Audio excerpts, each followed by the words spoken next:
Hi, and welcome to the Skincarma Pod. I'm Carmine, the creator and voice of the Skincarma blog.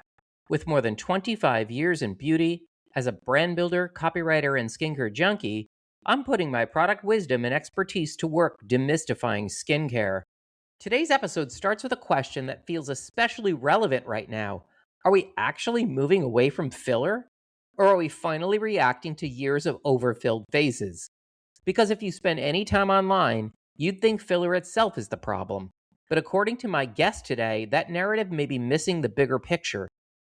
Joining me is board certified dermatologist Dr. Kathleen Welsh, founder of Bay Area Cosmetic Dermatology. Dr. Welsh believes the issue isn't filler, it's how filler has been used. In her view, the future of aesthetics isn't about chasing volume at all costs, but about treating aging more holistically and structurally, supporting the skin, muscle, and underlying architecture of the face in a more balanced way. Joining the conversation is Roxanne Krempa, also from Bay Area Cosmetics Dermatology. Roxanne brings a real world perspective from the treatment room, including how patients' expectations around aging, injectables, and natural results are changing in real time. Together, we'll explore the rise of structural treatments like Emface, the growing conversation around overfilled faces, and one of the most fascinating shifts happening in aesthetics right now, the growing connection between mental wellness and skin health. Because with the emergence of treatments like Exomind, designed to support stress, focus, and emotional well being, dermatology and aesthetics may be stepping into an entirely new territory, treating not just how we look, but how we feel. This is a really interesting one, so let's get to it. Let's welcome my guest to the pod. Dr. Welsh, Roxanne, hello. Hello, Hello. Caroline.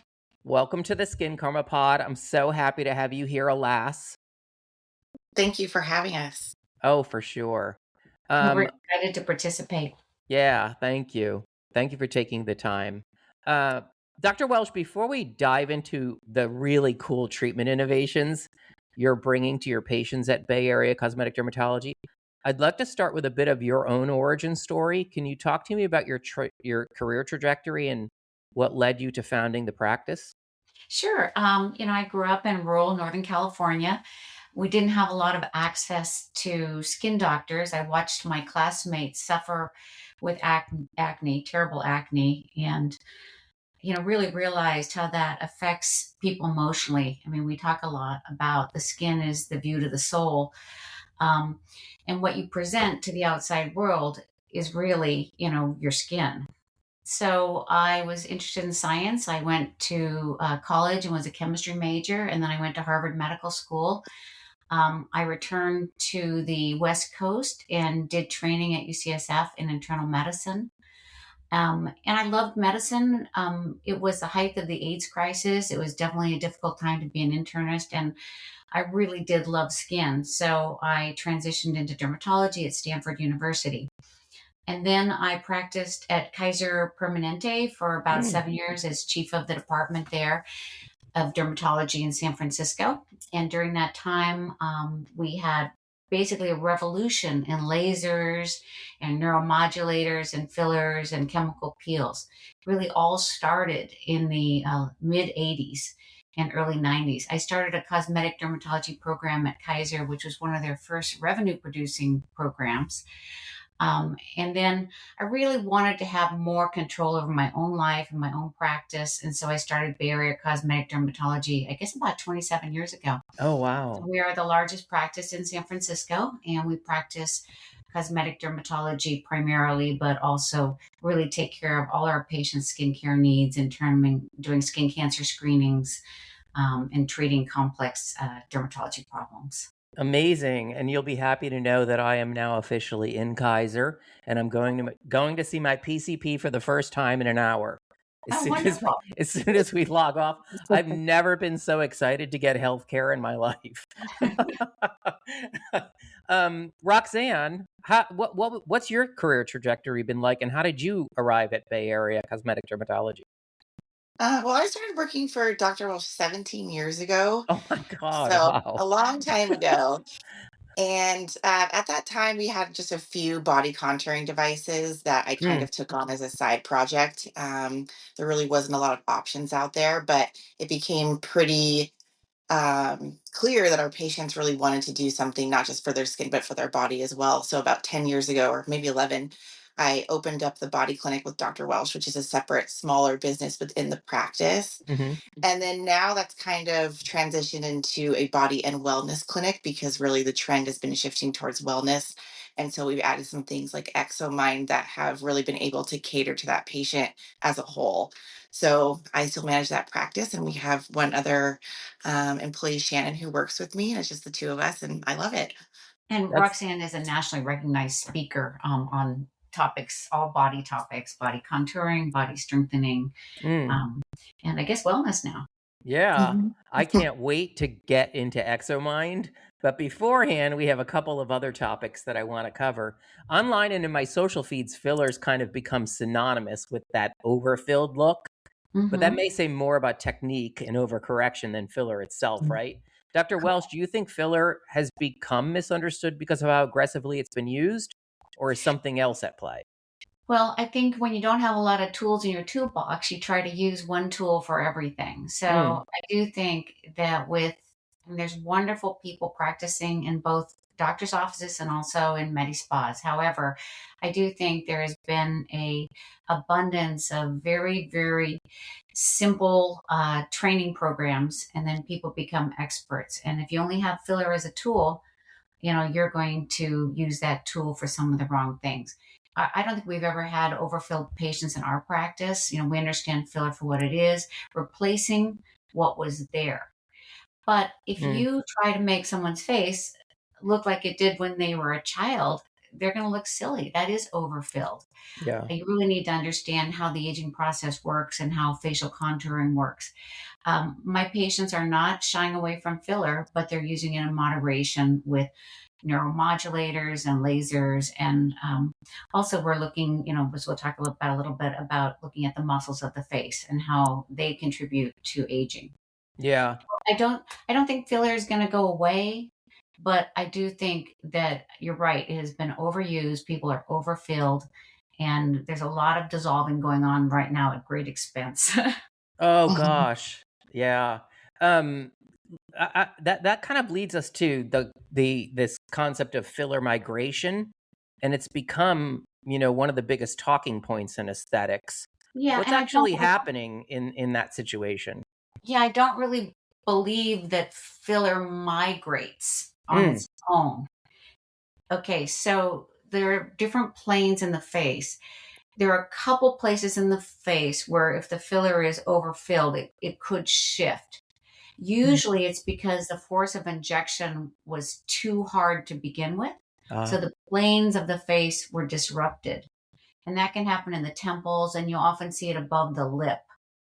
So again, if you think about it, the skin is, I think of the skin often as a piece of foam that I'm injecting into. It's not like there's a big blob of filler anywhere. There's tiny threads that fill the empty spaces in the foam or in the fat. mhm. And if you are injecting small amounts in a careful way, respecting the facial anatomy, filler should not migrate. And it's not like big blobs of filler actually move in the face. Nothing, the anatomy isn't set up that way. One thing that can happen as filler gets older is it becomes more hydrophilic, which means it attracts more moisture to it. So if you've had filler injected under your eyes, for example, people will sometimes point at that and say, that's filler migration. No, that's old filler breaking down that's now attracting more moisture and water to it, so it looks puffy. But Ah, I don't think filler really moves in the face like an underground stream. That's really not not the way the skin works. right. Let's jump into Emface, one of the most exciting innovations that you've brought to the practice. Emface suggests we're moving beyond simply filling the face and towards supporting, what you alluded to earlier, the underlying structures of the face itself. Why has that muscle layer been overlooked for so long in anti-aging conversations? And then maybe jump into for me what Emface is actually what it actually is. Roxanne, I'm going to have you take that. Well, I think there wasn't any device that could treat the muscle before. So, I mean, the muscle hasn't really been overlooked. There just wasn't the technology that was there for it, except Hmm. for a lift, right? But what Emface does is it's targeting that foundation, that muscle to create new muscle growth and to pick the face back up. So what we're doing is we're creating, I say, natural volume to my patients. It's that youthfulness. You're restoring that youthfulness through the cheek area. You're lifting the elevator muscles of the face. And you're getting a very natural approach to anti-aging. So it's been a really powerful tool in our office because it actually can be combined with anything that we do. Nothing else targets the muscle, so we're targeting the foundation. Everything that Dr. Welsh and the other physicians in our practice and our nursing team and our estheticians are doing are building on that foundation. So it's a very big compliment. And in terms of filler, I would say most of our patients do have filler and are doing M-face at the same time. And I think that the way that our doctors inject, it's so natural that it really does complement the lift that they're seeing with the muscle build of the M face treatment. The two combine really beautifully together. And I think that you get better, longer lasting results when you do both. Yeah. And Can that Yep. original, this all started because of facial yoga. Hmm. What? Whole study showed Yeah. practitioners of facial yoga had a more youthful appearance. They had a tighter chin, their cheekbones were higher.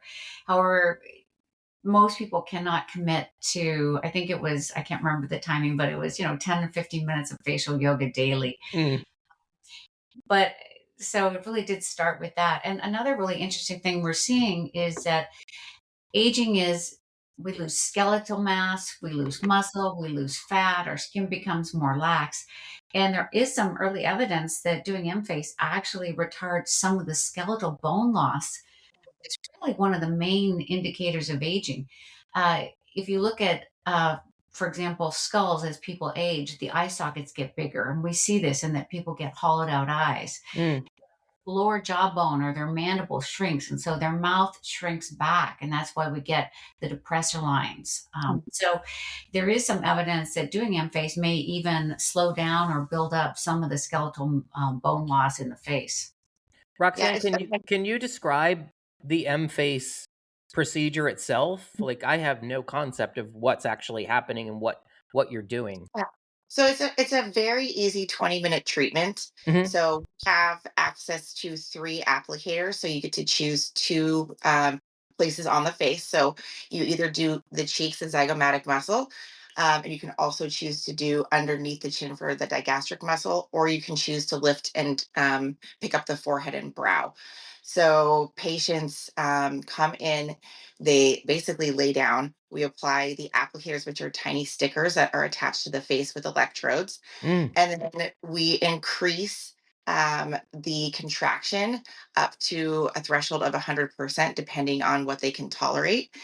And during that 20 minutes, it's delivering little electromagnetic pulses to the muscle, and it's also delivering a heat with radio frequency component to both heat the muscle and to help with collagen build. There is no downtime. It doesn't hurt. It's a very, very easy procedure. And since it's so quick, people can come in on their lunch break and do it or before work. So it fits into most of our patients' schedules very easily. And to kind of piggyback on what Dr. Walsh was just saying, I think one of the biggest things about it is I talk about my patients is it's a prevention tool. So when patients come in and they talk about not wanting to age, it's the best thing I think that we can do to start our patients on. This is your tool to prevent the aging. It really is something I think that if every patient gets on, it will help them not to have to do so many other procedures in right. the future because they have kept that muscle built. And the muscle is one of the biggest reasons that we see aging in our face. Yeah. When you think about what a deep plane facelift is, for example, they're going down to the deeper levels, they're lifting the muscles up, putting them back in proper position, as well as resuspending the fat pads, and then the last step is obviously removing excess skin. But really, a deep plane facelift is all about the muscle and the fat pads in the face. Yeah. I love that concept of preventing, as Mhm. much as you can in the first place. And of course, that starts with sunscreen, right? In your youth. And, I'm seeing so much, like I'm seeing all of my friends as I'm reacclimating to life back in LA have not been using sunscreen. And, it's like, I don't want to proselytize, but guys, Go ahead, please. like, right? We understand. One of my friends said to me the other day, "Do you have to talk about sunscreen every time I see you?" I mean, yes, I kind of Yes, you do. do. But Carmine, if you look at, like, you're just walking down, the beach in Malibu, Hmm. and you look at the average 40-year-old who lives in LA, and Yeah, then you compare, especially guys, you really see it in guys more because they haven't been wearing sunscreen. And yeah, then they look 10 years older than somebody who lives in San Francisco or the East Coast yeah, because they haven't used sunscreen. I mean, we do have to really remember that 80% of aging is related to sun damage.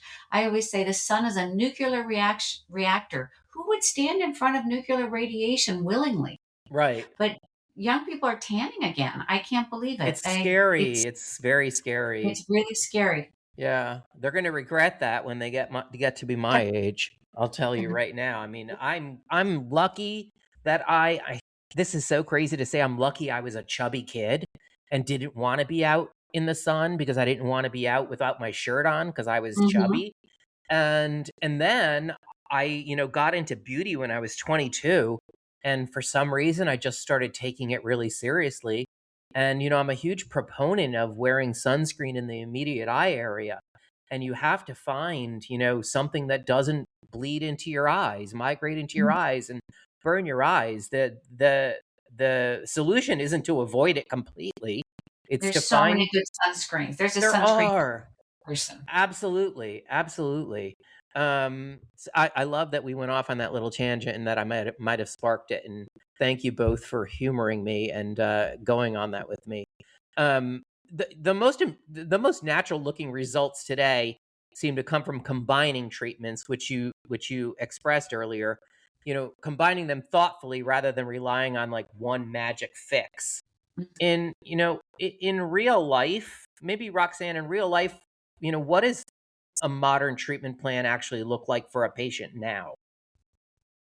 Well, I think it really depends on the patient, and I think Dr. Welsh can also speak to this. But it depends on the patient's lifestyle, depends on their age, it depends on their threshold for downtime. So we have very minimally aggressive treatments, and we have more aggressive treatments, and I think it just depends on what that patient needs. But if we were dealing with somebody who is just starting out, I think one of the best things to start with is the Emface and a good skincare routine, Mm, especially somebody that's maybe in their like late 20s or 30s, just to get them started. It's like, we want you to brush your teeth every day. So we want you to use your sunscreen. We want you to use your tretinoin. We want you to do something that prevents aging. It's a very simple plan. And then, Dr. Welsh, what would you suggest for somebody that's more mature, that Well, really needs a little as you work? get into your 30s, especially your mid 30s, and again, it depends on how much sun damage you have. mm, You might at that point start light chemical peels or light laser resurfacing. And then you have to really look at your genetics also. Some Yeah. people develop quite early laxity in the neck area, or an eye issue. And we have so many wonderful non invasive skin tightening treatments for those patients. um, you know, Soft waves, old therapy. These are things that have been around now for almost 15 to 20 years and are very effective. Each time you do a skin tightening treatment, and these are non invasive treatments with no downtime, you're really rolling back the clock 3 to 4 years in terms of aging. So if you do one of those treatments once a year, you can really slow the aging process to a grind. And we have a joke we say in the office, but it's really real, and we proved it with serial photographs. The age you start is the age you stay, mm. and I love that. it is dramatic. True. So, a good skincare program addressing all the issues that contribute to aging, including muscles, replacing small bits of volume without making the person look juvenile or overfilled. Really playing up where their natural beauty is, not trying to make them into something they never were. But if someone has beautiful eyes, you might focus on treatments around the eyes to tighten the eyelid skin. And we have non invasive treatments that do that as well. I think for 30-year-olds, the eyes are often the first thing they're starting to see with fine crow's feet, and they'll Yep. do neuromodulators, they'll do skin tightening. Um, and then for people that haven't had preventative treatments, we still do recommend cosmetic surgery, especially I think oculoplastic surgery Hmm. or upper eye lifts and lower eye lifts, depending on the patient's genetics, can be extremely beneficial. Not everybody is born with the same skin and skin type. And there are some people that really do need a surgical approach, especially around the eyes. But I do think that unless genetically you have a very weak neck or a weak chin, if you practice good skincare, you might be able to avoid having a facelift if it's, Mhm. feel it's in your future. Yeah. Yeah. I don't want to sound naive, but you said something that stuck with me a few moments ago, that when a patient presents in their 30s, you're assessing how much sun damage they've had. Is Hmm. that really, it really boils down to that? And genetics, but mostly sun damage. I mean, if your weight has been good and you have a healthy diet, Hmm. but some people, I mean, many people, especially, people that grew up without the culture of using sunscreen, really do have a lot of sun damage by the time they're in their 30s. And these are often very, active outdoors people, or people who just have really gone after that tan. And we keep going back to that because, again, as I said, and I can't say this too often, but 80% of aging is related to sun damage. Yeah. Um, so even in their 30s, some people present with a lot of sun damage. Incredible. Sun damage Um, is expensive too. I mean, you have to have a budget for these things too. These are yeah. not To inexpensive treatments. correct it, and Exactly. but there's it's so pervasive, right? Like there's, it's not just about what's apparent on the surface and in the form of wrinkles, fine lines in the eye area, wherever, dark spots, hyperpigmentation, but it's also about the loss of collagen. And when does that start to manifest itself? Like, when do you really start to see a loss of collagen due to sun damage? Think, in the late 20s, early 30s, you'll Oh start my to god, get wow. that.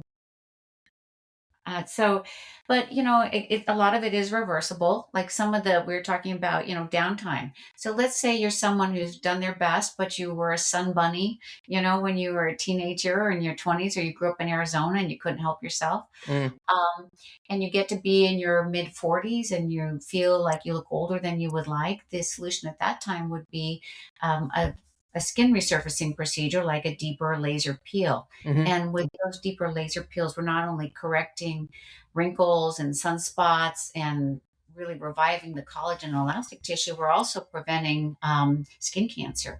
It's been proven now that a lot of these chemical peels and laser resurfacing treatments that we do dramatically reduce your risk of precancers and cancerous lesions as time goes on. So there's not just a cosmetic reason to do this. Um, and I think at any age, having beautiful skin, whether you have wrinkles or not, and skincare is certainly the easiest thing you can do, but at any age, having beautiful skin makes you look like somebody that you want to talk to at a party. You Right. know, Yeah. you look healthy. Yeah. What really intrigued me about our initial conversation a few weeks ago, um, is that dermatology and aesthetics suddenly seem to be stepping into mental wellness, and this is where I'm going to get really animated, because this is something that is really exciting to me.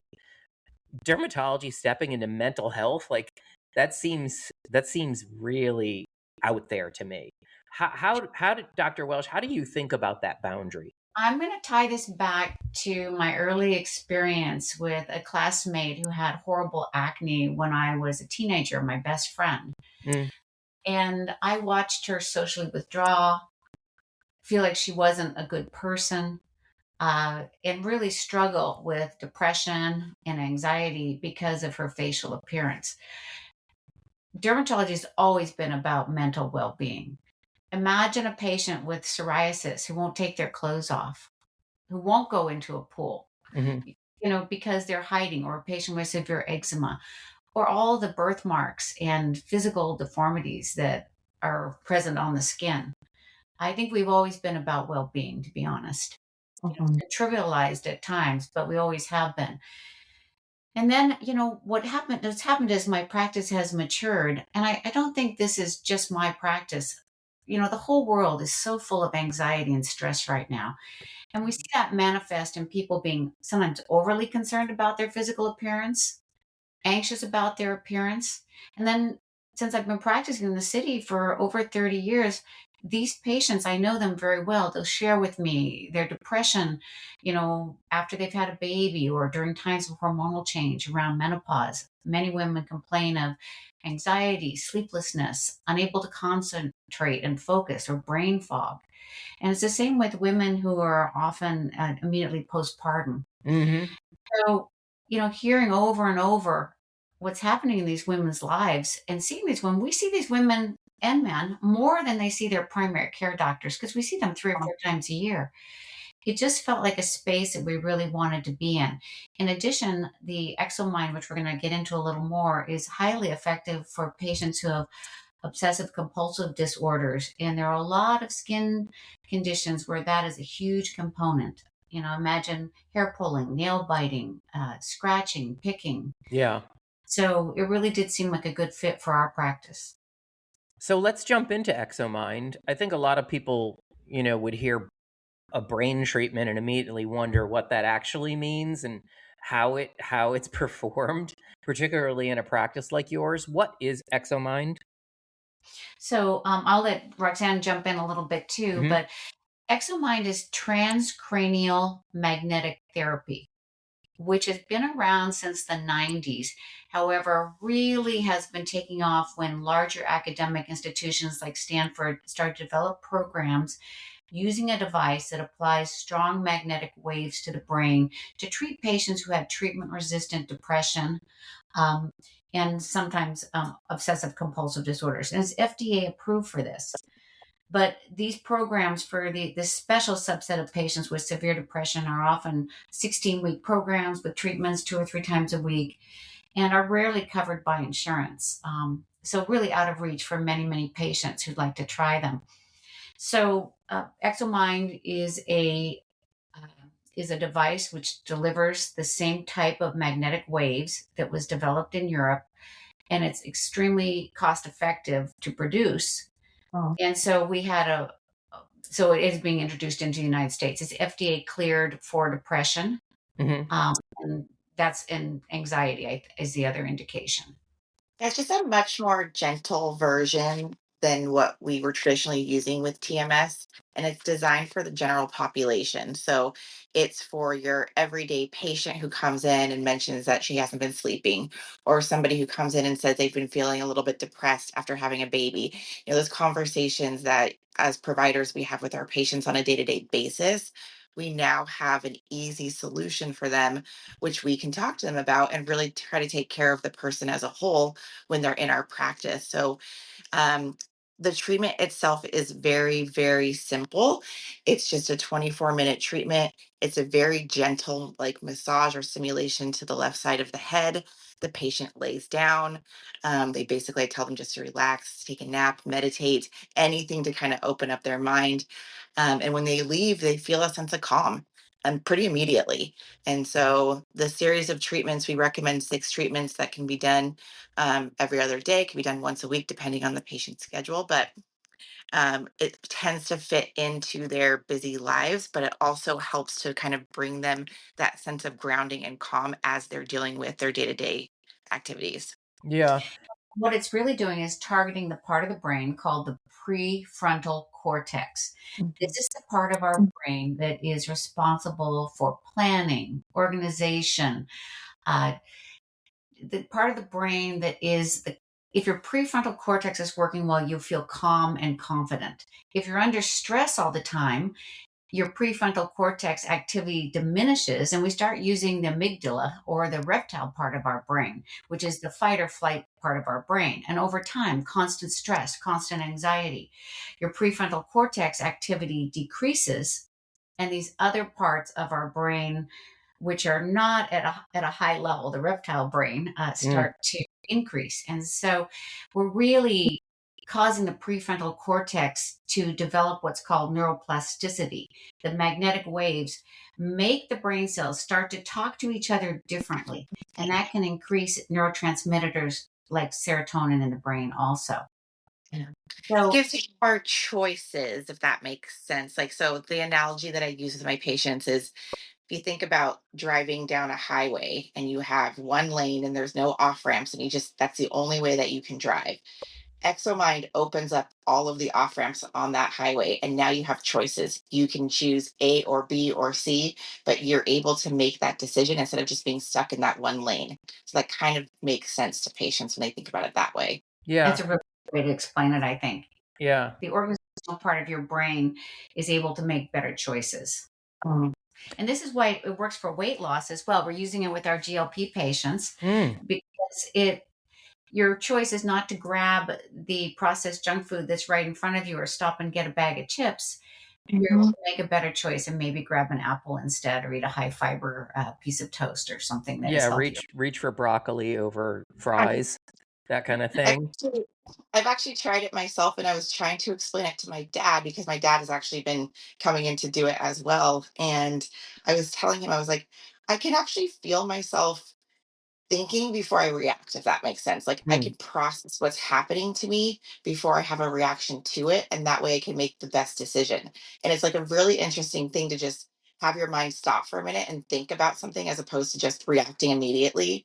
So I feel like I'm just making better decisions in my daily life because I'm able to process that information more clearly. And And that's how? because the prefrontal cortex is working, Right. not just How many treatments does it take for you to get to that phase? So we're recommending 6 treatments as kind of a baseline for most patients. We can deviate off of that cadence, but 6 is minimum, and then it takes about 4 weeks for the full results to show or to feel. And what we do at that 4 week period is we do one complementary treatment to kind of activate everything. And at that point, I think patients really start to appreciate the full results of the series. Mm. And we do a before and after questionnaire too. So patients, because sometimes people, well, we have a patient who was diagnosed with a very severe cancer, Hmm. and we had her do the ExoMind. And I talked to her after she finished. I said, "Do you think it helped?" And she said, "You know, I know that I'm not going to get better from this, but that's not my concern. My concern is living my day every day. And I don't know why I feel that way because I'm usually such an anxious person, but I'm able to separate from this terrible diagnosis I have and enjoy this part of my life." Mm. And that was profound to me. And I've known this patient for years. And I would say that that is not the way she usually responded to crisis. Right. Yeah. Mhm. I have to ask from a personal perspective. I don't know if I shared with you that I'm a chronic migrainer, Hmm. and I use a device that this is the reason why this is so intriguing to me. I use a device called Cephaly. I don't know if you're aware of it.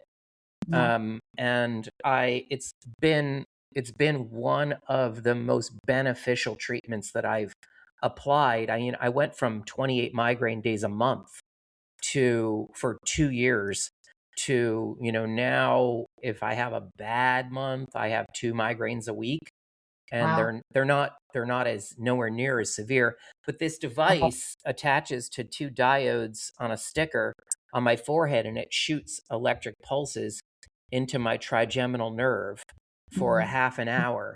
And I wonder if I you know went to a clinic and shared that I had a very erratic trigeminal nerve, what would you deter me from using ExoMind? It sounds like you would. Well, there's really not a lot of headache studies Mm. with it. And I think Roxanne's experience has been that it really hasn't made migraines worse. Is Ah. that correct, Roxanne? But I don't think we're targeting such a specific part of the brain and not really the vascular part of the brain, which is responsible for migraine. Yeah.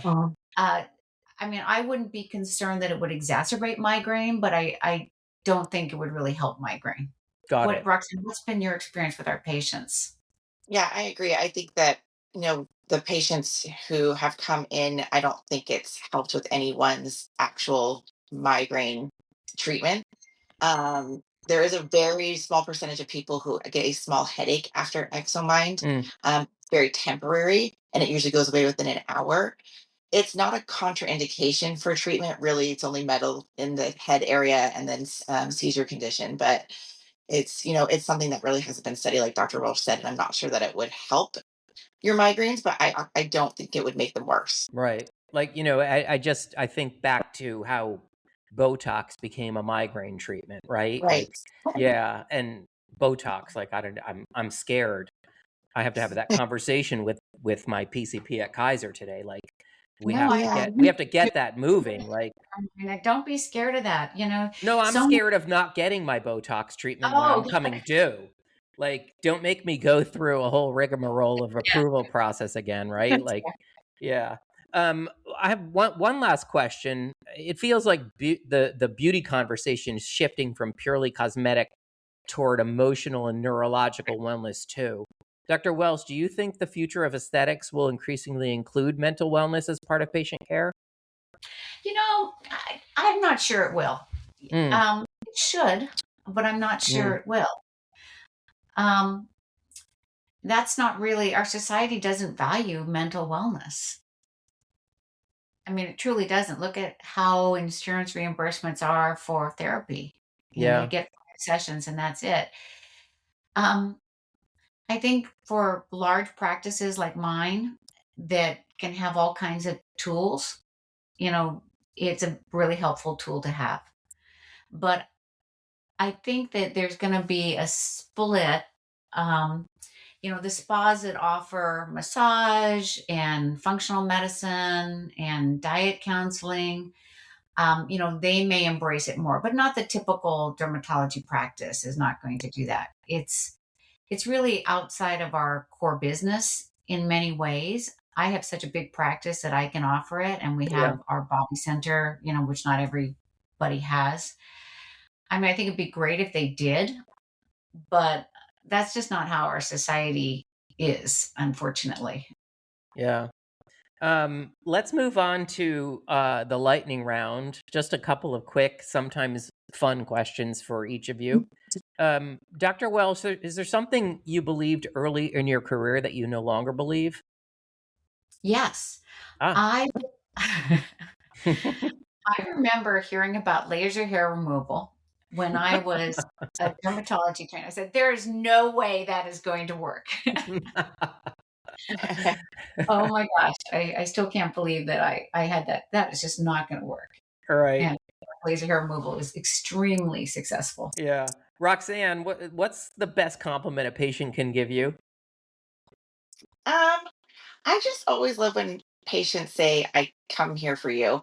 I think Mm, that's the best compliment that they can give me, because there are a lot of places that our patients can go for these treatments. And I think one of the things that Dr. Welsh and I are really good at is building that connection with the patient.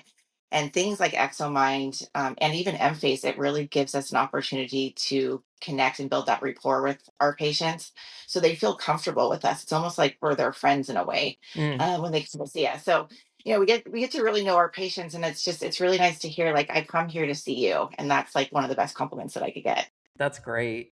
Roxanne, what's one thing you do when you need to completely decompress? Well, recently I've been going to hot yoga sculpt, which is Oh, wow. which is I decompress, but it's also a very hard class. But that's one thing that I have recently been doing. And then also too, I just moved to Sausalito, so I have a beautiful patio outside. Oh, I get to go wow. outside and sit and look at San Francisco, and it's beautiful. That's So I love that. magical. Dr. Welch, Yeah. what centers you? I like to exercise also. I'm a big runner and I kiteboard. And I love just being on the water, going really fast with my kite. That's really fun. And Mm, hiking outdoors. Nature is a huge way Mhm. for me to decompress. And nature's that's the the beauty of living antidote for sure.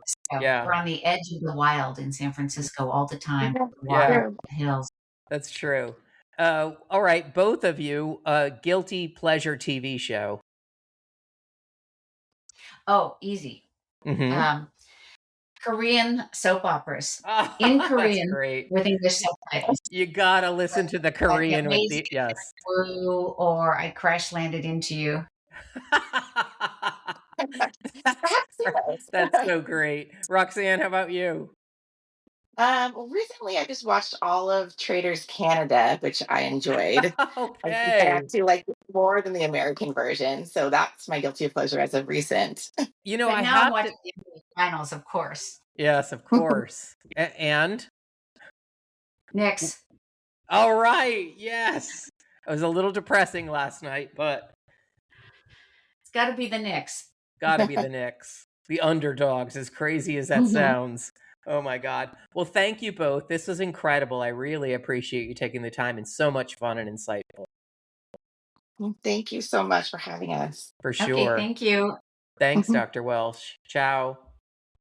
Bye. All right. Thank you for listening to the Skincarma Pod. Find more insights, real talk, and reviews of my favorite skincare products on the Skincarma blog at skincarma.com. And if you're listening on Apple Podcasts or Spotify, please rate and review this episode. It helps me to reach more listeners. Ciao.